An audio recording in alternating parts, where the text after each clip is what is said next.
Jesús iba caminando de ciudad en ciudad y de pueblo en pueblo, predicando la buena noticia del reino de Dios.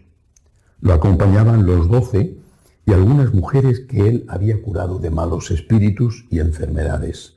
María la Magdalena, de la que habían salido 7 demonios, Juana, mujer de Cusa, intendente de Herodes, Susana y otras muchas que le ayudaban con sus bienes. Palabra del Señor. Hoy la Iglesia celebra la memoria de 103 mártires coreanos. San Andrés Kim es el primero que figura en la lista, pero fueron 103. Es muy interesante cómo ocurrió la evangelización en Corea. Lo normal es que llegara la evangelización a través de sacerdotes religiosos enviados a propósito por sus congregaciones o por el Vaticano. En este caso no fue así. Unos laicos coreanos que estaban fuera de Corea, negociantes, comerciantes, conocieron de casualidad, de providencia, la palabra de Dios y, impresionados por la palabra de Dios, se llevaron los evangelios a Corea y allí los hicieron traducir. Es decir, la evangelización en Corea entró de manos de laicos y de manos de la palabra de Dios.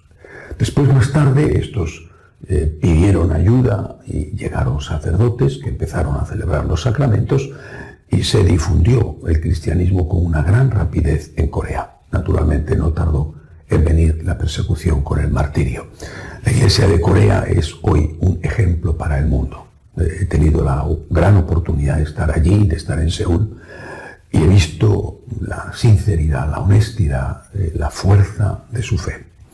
También, como todas las iglesias, está empezando a estar afectada por la secularización, un país que ha crecido económicamente de una manera extraordinaria. Es una de las grandes potencias ya en el mundo, con marcas conocidas por todos.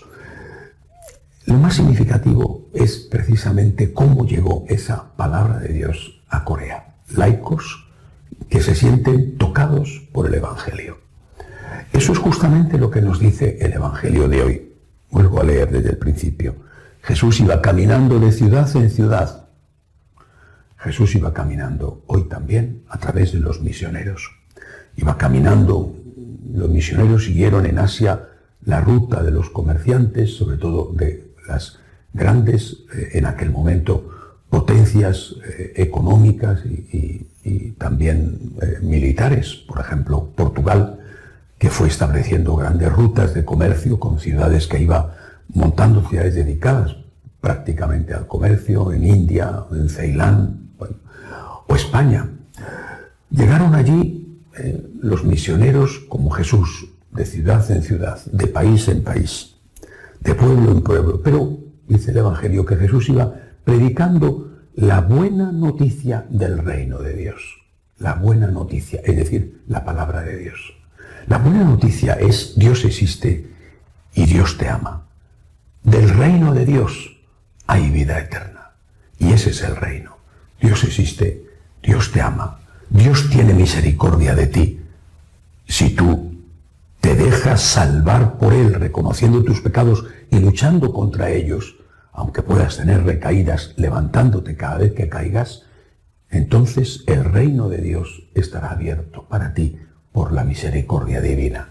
Dios te ama aunque seas un pecador, ha derramado su sangre por ti.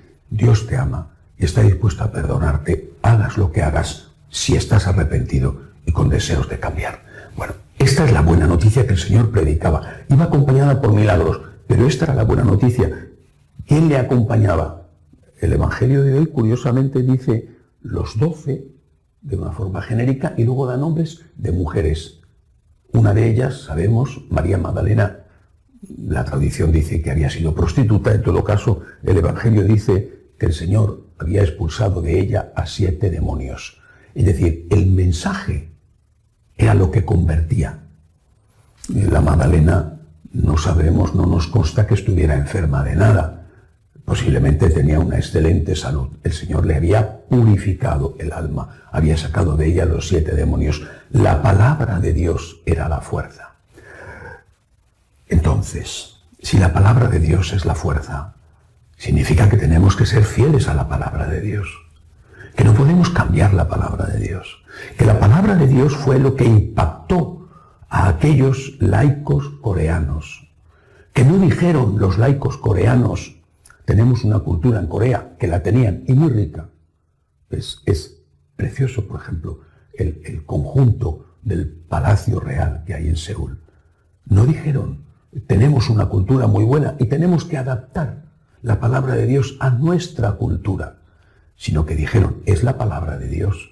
Nuestra cultura tiene que adaptarse a la palabra, ser fiel a la propia cultura, pero ser purificada de aquellas cosas que están en contra de la palabra, porque la palabra no es palabra de hombre, sino palabra de Dios.